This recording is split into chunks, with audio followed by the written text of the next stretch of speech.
Buena cabras, cabros, ¿cómo están? ¿Todo bien? ¿Todo correcto? Y yo que me alegro. Volvemos con ejercicio acerca de equilibrio líquido-vapor. Desde ya les doy ánimo porque este ejercicio es un poco más complicado. Así que mentalícense y démosle. Este ejercicio me lo mandó la profesora también, la profesora Carmina. Y bueno, es una separación líquido-vapor entre etanol y ciclohexano, 60% molar del alcohol, que el cual sería el etanol. Tenemos un separado líquido vapor y una temperatura constante de 60 grados Celsius. Nos pregunta cuáles son las presiones de operación. Esto pasa muy piola, nadie lo notó. ¿Cuáles son las presiones de operación? ¿Por cuál corriente se obtiene la mezcla rica en etanol? Y finalmente realiza un gráfico que esquematice lo que pasa acá arriba. Cabe señalar, bueno, acá abajo tenemos las ecuaciones de Antoine. Ojo, con la temperatura, la unidad de la temperatura, la unidad de la presión, Kelvin y kilopascal respectivamente. Y lo otro es que ojo con el logaritmo también, no siempre el logaritmo natural, en este caso sí. Finalmente nos dan los constantes de Van Laar, y bueno, yo creo que ya saben por qué nos dan eso. De todas maneras lo explico aquí. Diapositiva 5 del el PPT, no, el PDF del 8 de junio. Lo que pasa es que el sistema que nos explicaron anteriormente es un no ideal, es un sistema no ideal, por ende hay que modificar la ley de Raoult agregando este coeficiente de actividad que sería este gamma. Varía para cada componente, el cual se calcula mediante el modelo de Van Laar. Este es el modelo de Van Laar y aquí se calcula el gamma 1 y el gamma 2, cada uno para cada compuesto, con las constantes A y B, las cuales, bueno, ya di. Entonces vamos a trabajar con eso. Cabe destacar que este, al no ser ideal, es porque tiene un azeótropo, ¿ya?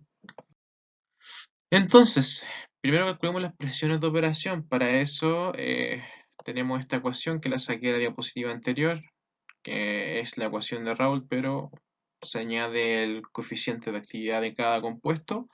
Entonces, que las presiones de operación son básicamente la presión en el punto burbuja y la presión en el punto rocío, así que partamos con el punto burbuja, que es el más fácil. Y esto porque en este caso x1 es igual a z1, el cual sería igual a 0,6, por ende x2 0,4. ¿Por qué tenemos que x1 más x2 igual a 1? Por ende, 1 menos 0,6 es igual a 0,4. Calculamos las presiones de saturación del compuesto 1 y del compuesto 2, las cuales van a ser constantes a lo largo de todo el ejercicio, porque es el mismo sistema. Porque esto depende de la temperatura, y la temperatura va a ser constante, por eso es que estas presiones también son constantes. Recordar las unidades una vez más. Lo único que hice yo fue calcularlas con las constantes de Antoine que nos dan al principio, lo elevé a Euler o a E para sacar el logaritmo natural y finalmente nos da este resultado que es en kilopascales para cada una. Ahí tenemos las dos presiones de saturación para cada compuesto. Finalmente, ahora nos procedemos a calcular el coeficiente de actividad, que es con las constantes de Van Laar, que también la dieron al principio. Se fijan, este es B, este es A. En este caso aquí tenemos x1, aquí tenemos x2, y aquí tenemos A, aquí tenemos B. Lo único que hay que hacer es reemplazar. Reemplazar, resolver y el coeficiente de actividad 1 me dio ese y el coeficiente de actividad 2 me dio eso. La verdad es que no hay mucho que explicar aquí, solo dejo como meterlo toda la calculadora y nada, eso. Entonces, teniendo ya todos estos datos, podemos empezar a ponerle bueno a esto. Bueno, lo vamos a calcular de la misma forma que lo calculamos en el ejercicio anterior, acerca del punto burbuja. Nosotros tenemos que la suma de las fracciones molares en la superficie, no en la superficie, en la fase gaseosa es 1, porque solo son dos compuestos, así que la suma es 1 de las fracciones molares. Entonces lo único que tenemos que hacer es meter esta ecuación ahora, que es la ecuación de Raoult modificada, acá. Entonces si se fijan, a diferencia del ejercicio anterior, se nos agregan los coeficientes de actividad, el 1 y el 2 respectivamente. Pasamos la presión para el otro lado, que aquí está, y tenemos todos estos datos, los cuales aquí están la mayoría, y los otros son x1 que es 0,6 y x2 que es 0,4, y obtenemos esta presión en kilopascal, que es la presión de operación del punto burbuja. Eso. Ahora, en relación a las punto de operación del punto, no, a la presión de operación del punto Rocío, está un poco más complicado. Yo les voy a decir por qué. En este caso, Y1 sería igual a 0,6, Y2 es igual a 0,4. Tenemos las mismas presiones de saturación, pero el problema ahora es que no conocemos ni X1 ni X2 y ocupamos X1 y X2 para calcular los coeficientes de actividad y no los tenemos en este caso. ¿Se fijan ahí? Entonces tenemos que esta, que este y que este son incógnitas. Por ende, lo que vamos a hacer es lo siguiente. Vamos a esta expresión, para cada compuesto, vamos a dividirla. ¿Se fijan? Aquí está como una mitad y ahí está la otra mitad. ¿Ya? ¿Se entiende? Lo único que hice fue tomar esta expresión y dividirla. Del compuesto 1 dividido en el compuesto 2.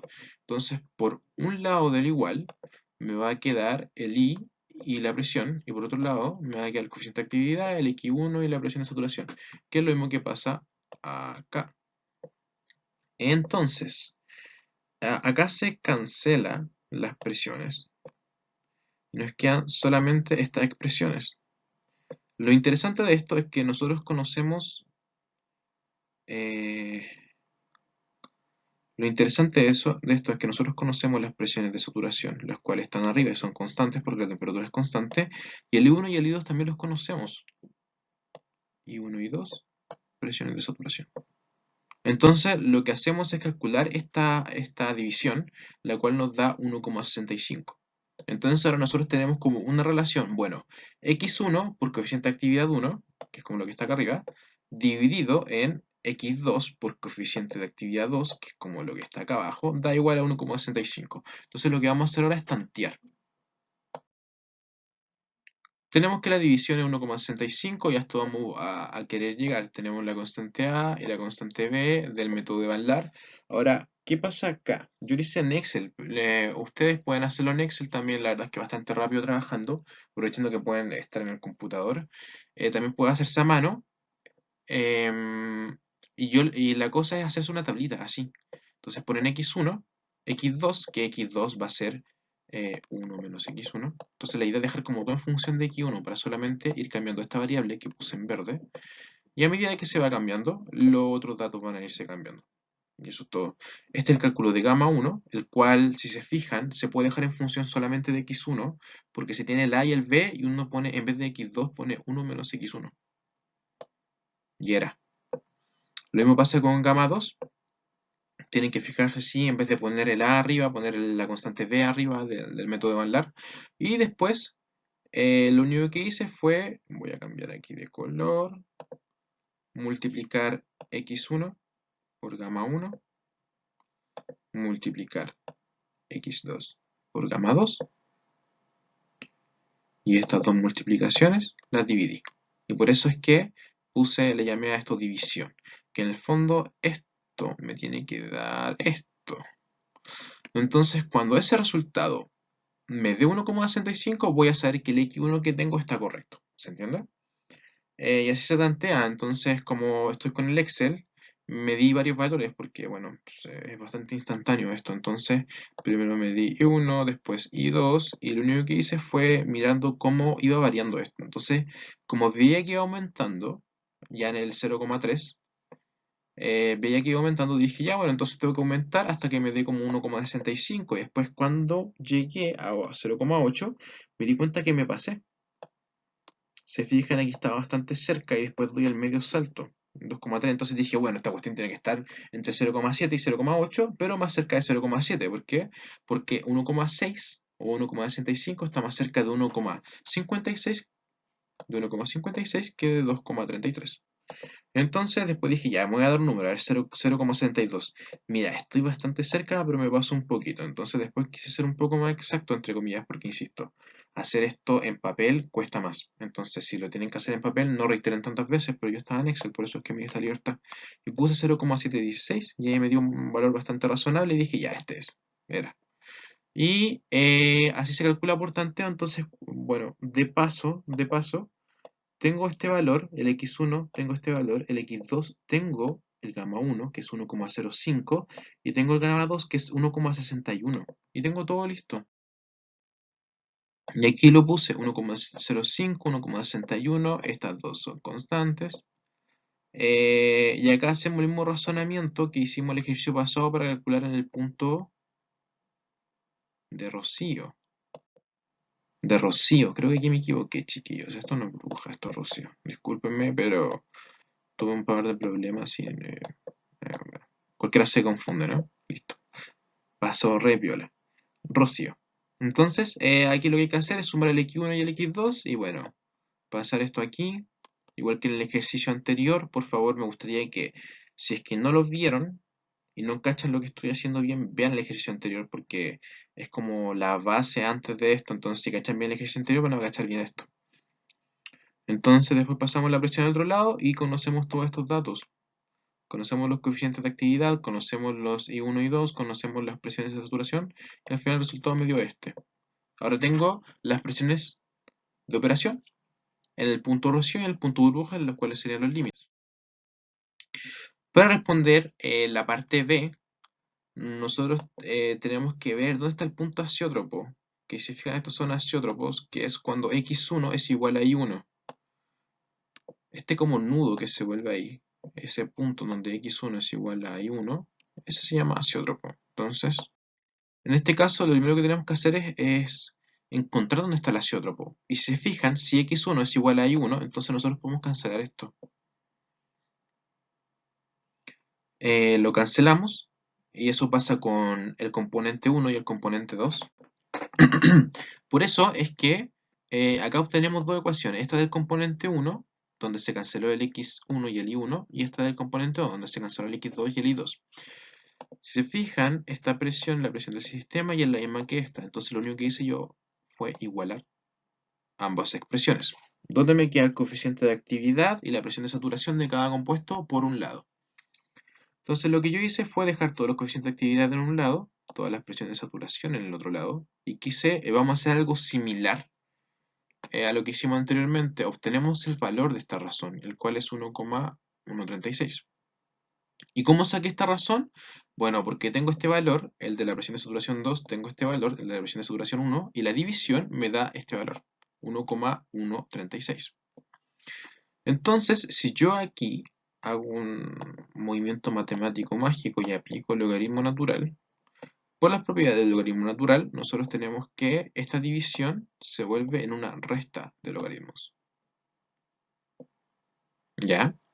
Logaritmo natural de esta división se vuelve en logaritmo natural del coeficiente activo de gamma 1 menos logaritmo natural de gamma 2, y eso me da igual al logaritmo natural de 1,136. Cualquier duda pueden googlear propiedades de los logaritmos y ahí van a encontrar lo que yo les acabo de decir para que no crean que estoy mintiendo. Entonces, el resultado del logaritmo natural de ese número es este. Y si se fijan, esto es la misma ecuación del método de Van Laar. Entonces, lo único que hice aquí fue reemplazar con las constantes A y B respectivamente. Ahora, si ustedes se fijan, tenemos las constantes A y B. Y la única incógnita es x1. Entonces, solamente hay que buscar x1. Pero es una ecuación un tanto complicada y hoy día no contaba con mucho tiempo. Entonces lo único que hice fue resolverlo en Excel mediante el método del tanteo, igual que lo hice anteriormente. Cabe señalar que en este caso no era necesario. Es una ecuación complicada de resolver, pero es posible de resolver. Eh, Eso. Entonces, lo resolví. Ustedes pueden resolverlo como prefieran. Lo único que yo hice fue, yo sabía que el logaritmo me tenía que dar esto. Y a partir de x1 calculaba el logaritmo natural de gamma 1, logaritmo natural de gamma 2 y después la resta sabía que me tenía que dar este valor de acá. Entonces aquí fui probando y me dio que 0,39 era 0,128 y dije ya listo, con eso estoy. Entonces tengo mi x1 y mi x2. Entonces, en este caso, x1 es 0,39, mi x2 es 0,71, esto pasa en el punto azeótropo. Entonces, lo único que hice aquí fue calcular el coeficiente de actividad en 1, el cual me dio 1,42.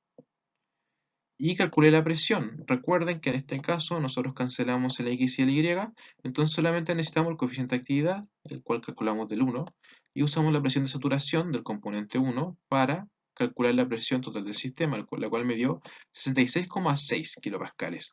Ya, eso es bueno, porque en este caso tenemos que determinar la corriente rica en etanol. Entonces tenemos que ver si el punto azeótropo nos complica o no esto. En este caso, como la presión del, del punto azeótropo es mayor a ambas presiones, a las presiones de operación, es decir, no está como entre medio, ¿se entiende? Básicamente sería algo así. Tenemos que esta es una presión de operación, tenemos que esta es otra presión de operación, voy a hacer esto acá, y este puntito de aquí es el azeótropo. Entonces, como esta presión está arriba de las otras dos presiones de operación, el punto azeótropo no influye en la presión de operación, lo cual es bueno. Entonces, lo único que... em, entonces, como el punto azeótropo no genera problemas, el valor, porque la presión del punto azeótropo es mayor a la presión del punto rocío y del punto burbuja, entonces calcular la fracción x1 e y1 va a depender solamente del método gráfico, es decir, uno se da una presión. Y bueno, la verdad es que esto lo voy a explicar mejor con el punto siguiente. La respuesta C era resolver esto de manera gráfica. Entonces, yo usé esto me lo mandó la profesora, debo admitir. Pero la gráfica se hace igual que a la que lo hicimos la vez anterior. Y ahí va a pasar lo mismo del punto hacia otro. Entonces, si uno hace la gráfica, va a quedar algo así. Yo por temas de tiempo no lo hice y tomé el que me mandó la profesora. Y si se fijan, los valores igual son un poco distintos. Por ejemplo, de medio 66,6 la presión del punto azeótropo. Pero un poco más, un poco menos, la verdad es que uno siempre come este tipo siempre existen este tipo de diferencias. Pero igual estamos cerca y eso es lo importante.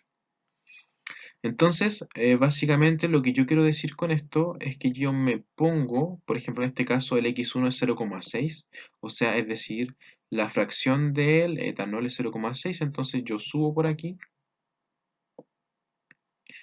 llego a una presión que esté entre medio de las presiones de operación, por ejemplo, esta que está aquí, que marcó la profesora, y yo aquí me puedo ir a los costados y calcular Y1 y X1 respectivamente, y así voy a ver dónde hay mayor, cuál es la corriente en donde es más rico el etanol. Ahora generalmente va a ser la corriente líquida, porque la temperatura de ebullición del etanol es menor que la temperatura de ebullición del ciclo hexano. Entonces, por eso, generalmente la corriente líquida siempre va a tener una mayor concentración de etanol. Ahora eso igual se nota porque X1 es, bueno, mayor que Y1. Y si variamos la presión, por ejemplo, tomamos una de acá abajo o tomamos una de acá arriba, va a seguir ocurriendo lo mismo, de que X1 va a ser mayor que Y1. Y esa es la respuesta. Se fijan, este sería el punto azeótropo. El rango operacional está dado en verde, como lo dice aquí abajito. Ese es el rango operacional en cuanto a las presiones. Y eso es todo, chicos. Cualquier duda pueden preguntarme, no hay problema. Espero estén muy bien y nos vemos en el próximo video.